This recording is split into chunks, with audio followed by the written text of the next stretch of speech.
This is the Ethanol Report, the industry podcast from the Renewable Fuels Association since 2008. I'm Cindy Zimmerman. In our last episode of the Ethanol Report, right after the National Ethanol Conference in February, you may recall we were eagerly awaiting an announcement from the Biden administration on how the GREET model would be modified to determine the eligibility of crops to make sustainable aviation fuel and qualify for tax credits under the Inflation Reduction Act. That announcement was due on March 1st. When Agriculture Secretary Tom Vilsack spoke to a record crowd at the Commodity Classic in Houston, Texas. By the time he took the podium, word had already leaked that the promise 4 federal agencies had made to have an answer by March 1st would be broken.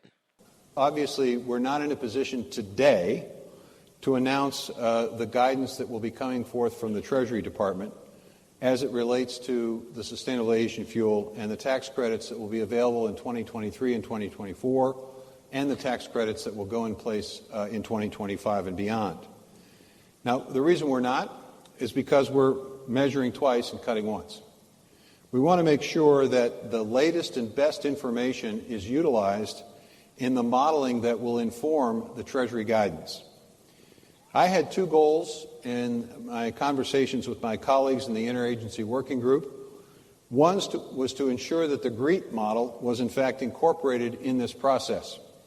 At the beginning of the process, that wasn't necessarily the case, but I'm confident now that indeed the GREET model will be part of the guidance that will be provided by Treasury.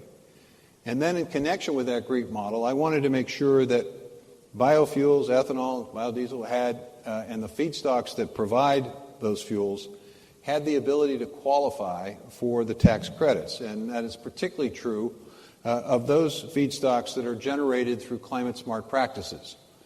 No-till, cover crops, energy-efficient fertilizer, the things that you are already using in the field to produce a wide array of the commodities that you raise. As much as I know about this and as much as you know about no-till and cover crops and energy-efficient fertilizer and what's going on the farm, the reality is not everybody in the country is aware of it. Not everybody in the country appreciates the level to which farmers have embraced sustainable farm practices. So it's incumbent upon us at USDA to be your voice in these interagency meetings to make sure that our colleagues in other departments who don't focus on this on a daily basis are aware. So in order to get the model right, in order to get the guidance right, we're going to take a few more weeks, and I mean weeks, not months, to make sure that the guidance is correct, that it acknowledges the work that's being done in reducing greenhouse gas emissions relative to transportation fuels, and the good work that's being done out in the field to embrace climate-smart practices. And I'm confident that at the end of the day, folks will understand and appreciate what President Biden has understood when he said that his view, 95% of sustainable aviation fuel will be connected and produced by farmers over the next 20 years. Secretary Vilsack explained in more detail during a press conference that basically the reason for the delay is it's complicated. Key here is basically providing a clear and understandable framework for how those who produce sustainable aviation fuel can qualify for the tax credits, specifically and primarily for 45Z. The reality is that we're going to see sort of fits and starts in the beginning of this in terms of 2023 and 2024. Right now, we only have one commercial operation producing sustainable aviation fuel, and that's at 10 million gallons, and we have to get to 3 billion by 2030. So it's going to be fits and starts. So the key here is to provide a very clear and understandable process by which folks can determine what's in and what's out. To determine what's in and what's out, there is a criteria that requires that you prove and establish that the fuel you're producing is better for the environment by a certain percentage than existing jet fuel. I think it's fair to say that there can be multiple ways that you can create a more sustainable aviation fuel. The data has to be collected and analyzed, and it has to be put through a modeling process to give you that clear and concise understanding of what's in and what isn't. That may seem like, from where you all sit, a relatively simple thing to do and it ought to be done. It's not. It's not, because this is an evolving industry. The notion of sustainability, I mentioned 205 practices that are currently engaged, that we're currently engaged in with climate smart agriculture in our initiative, and I've said all along that initiative is going to tell us what works and what doesn't work. So there's still data being collected. So as you try to establish that clear directive and provide guidance, you need to make sure you've got the most recent data, the most recent science informing the process. And that's particularly true when it comes to climate smart practices. It's particularly true of some of the things that you may have mentioned in your question, no-till and cover crops and energy efficiency fertilizer.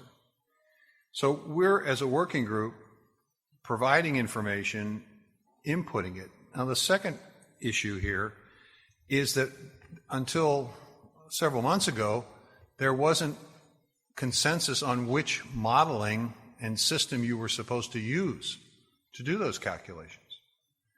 That took some educating on the part of myself and others to make sure that the interagency working group understood the importance of embracing the GREET model as part of the modeling process.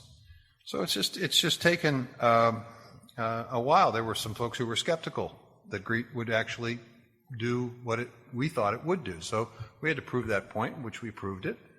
And then now we're in the process of taking the next step. So this is going to take, I think, a matter of weeks to sort of get through this process. And once you have that clear, concise understanding of what is in and out, then you also have to have a process by which you can verify that what you say you're doing, you're actually doing. Well, that's a whole different conversation. So it's complicated, and we're working through it.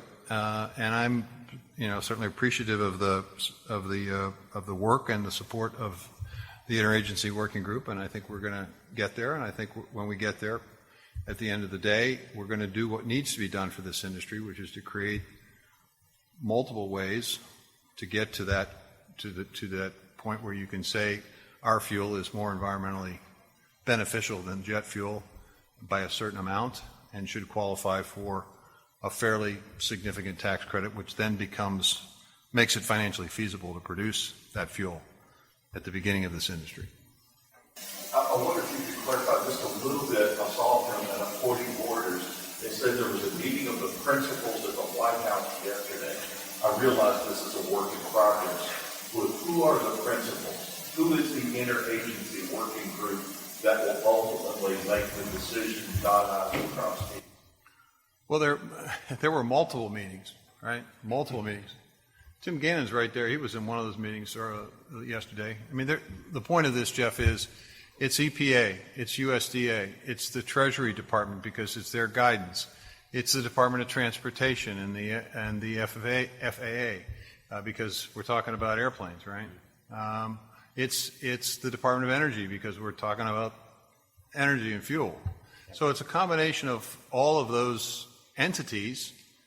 Principals are in these meetings can be a number of people. They can be me, the people like me, secretaries, administrators, or they can be deputies, or they can be administrators, or they could be the chief scientist. I mean, there are multiple meetings taking place because this is quite complicated. The big sticking point is land use change, something that Renewable Fuels Association Chief Economist Scott Richman says is easily refuted by the latest Census of Agriculture showing continued decline in cropland. Actually, if you look back, going back about 15, 20 years, the productivity is really what's driven the increase in the amount of feedstock available to the ethanol industry. About 3/4 of the increase in feedstock availability has come from higher yields.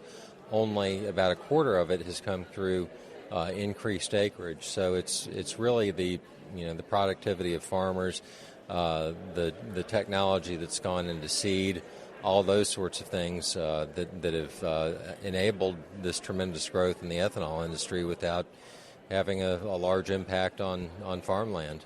There is a tremendous focus, especially right now with the debate over sustainable aviation fuel and the life cycle analysis related to that. There's a lot of focus on what's called land use change.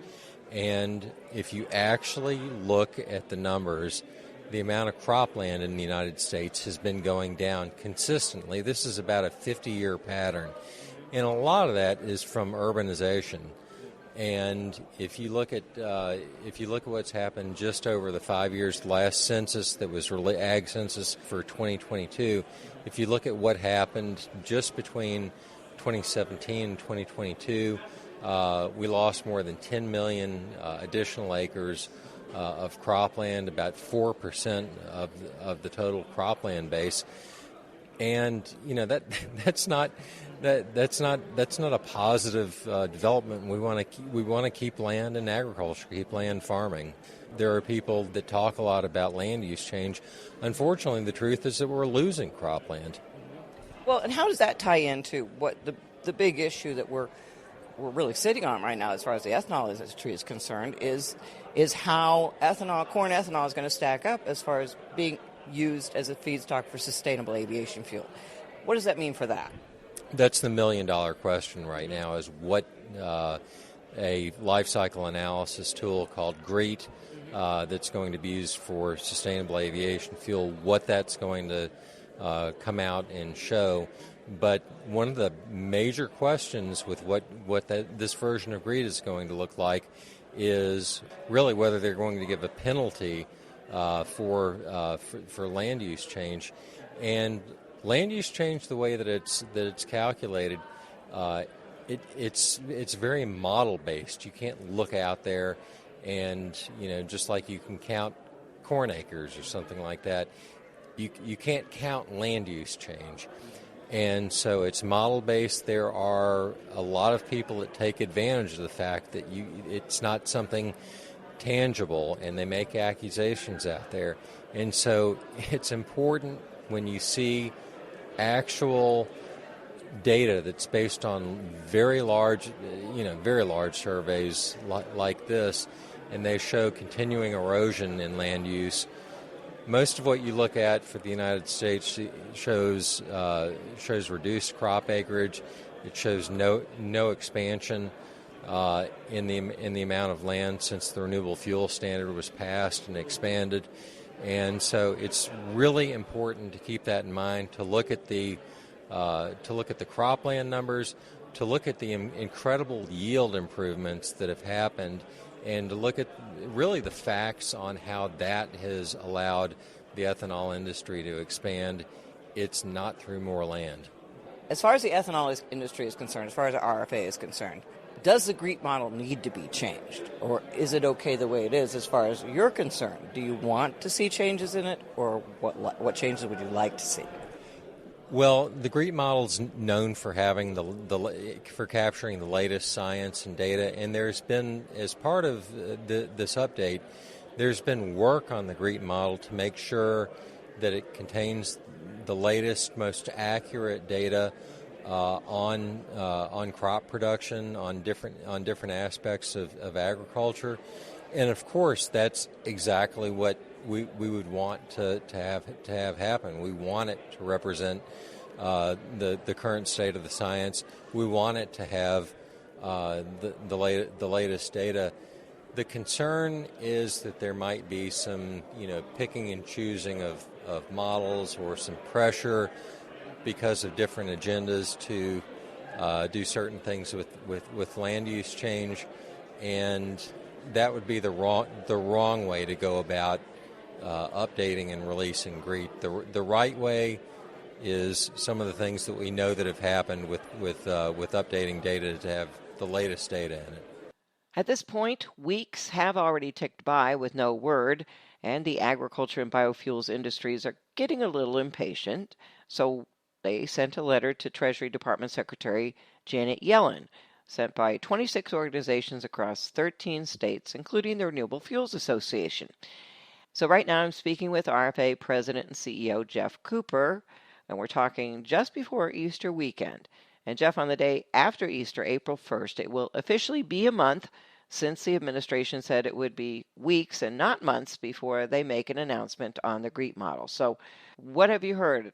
Where does it stand at this point? We are unfortunately still waiting for some indication from the administration on when to expect the modified GREET model, what modifications were actually made to the model. We're also still waiting on more clarity and guidance on how verification of certain practices and monitoring and reporting of those practices, how that's all going to work. So the bottom line is we don't know much more today than we did a month ago when this decision was delayed. And of course, that was really the second time it was delayed. We were first expecting to hear something back in December. And what we heard at that point was, hey, we need more time on the GREET model. We have some changes that need to be made. We are going to allow GREET as a methodology for determining the SAF tax credit value, which was the good news. But they said it's going to take some more time and some more work. And we'll know something, March 1st. Well, March 1st came and went, and now we're at the end of March and we still don't know much. So it's just another situation of hurry up and wait, and hopefully we'll hear something soon. Well, not that you're getting impatient or anything, but you did have a number of organizations have written to the Treasury Secretary just recently, trying to get her to hurry up a little bit. What was your message to her? Well, I mean, that was it in a nutshell. Is again, we've been being told for months now that this model is coming and that these other pieces of important guidance are coming. It's really hard to plan ahead and to make huge investments in sustainable aviation fuel and other technologies when we don't know what the rules of the game are going to be. And so, like it or not, I mean, there's a lot of investment just sort of stranded right now or paralyzed, waiting for further guidance on how this is all going to work. And every day that goes by, there's greater and greater risk that those potential investors are going to move on to something else because, again, the windows for these tax credits are pretty short to begin with. And there just isn't a whole lot of time to actually take advantage of these programs. So every day that passes is a day of lost opportunity and a day that, we could be moving closer to producing measurable volumes of sustainable aviation fuel. But unfortunately, we're just not there yet. We don't have the assurance and clarity that the industry needs to move forward with those investments. Well, we are seeing the industry move forward in producing sustainable aviation fuel with LanzaJet in Georgia going into production using ethanol from Brazil, right? Yeah, that's right. So, again, going back to that December announcement, the Treasury at that point said there are three ways that sustainable aviation fuel producers can do the carbon intensity modeling and verify that they are eligible for the credit. One of those ways was if you have an existing pathway under the renewable fuel standard for sustainable aviation fuel, you can use that and you can start generating credit based on any SAF that is produced using your RFS pathway. Well, LanzaJet had an RFS pathway for sustainable aviation fuel. Unfortunately, EPA, in their infinite wisdom, has their modeling suggests and always has that sugarcane ethanol from Brazil meets the 50% greenhouse gas reduction requirement to be an advanced biofuel, but corn ethanol somehow doesn't. That's produced here in the U.S. So if LanzaJet wants to generate RINs under the RFS and generate the tax credit, under the 40B program of the Inflation Reduction Act, they really have no choice but to use sugarcane ethanol imported from Brazil. It's not their fault. It's just the way the regulations have been structured, and that's exactly the sort of hurdle we're trying to overcome with this new GREET model, the GREET 40B model, that we believe, if it's done correctly, will open the door to cornstarch-based ethanol,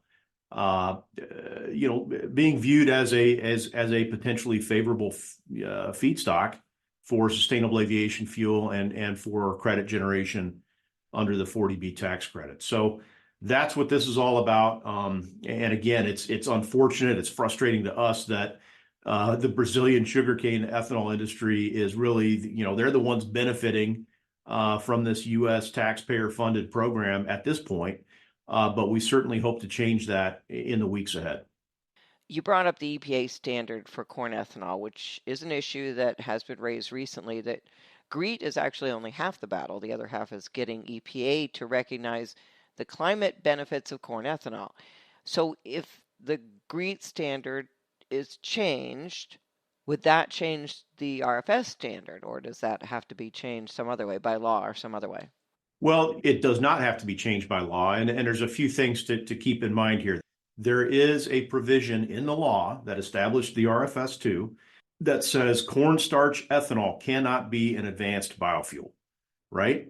But there is nothing in the law that says sustainable aviation fuel made from ethanol, if it meets the requisite greenhouse gas reduction standards, there's nothing that says it can't be an advanced biofuel. And in fact, EPA has confirmed to us that, if you make sustainable aviation fuel from grain-based ethanol, as long as it meets the 50% requirement, it can generate an advanced biofuel RIN.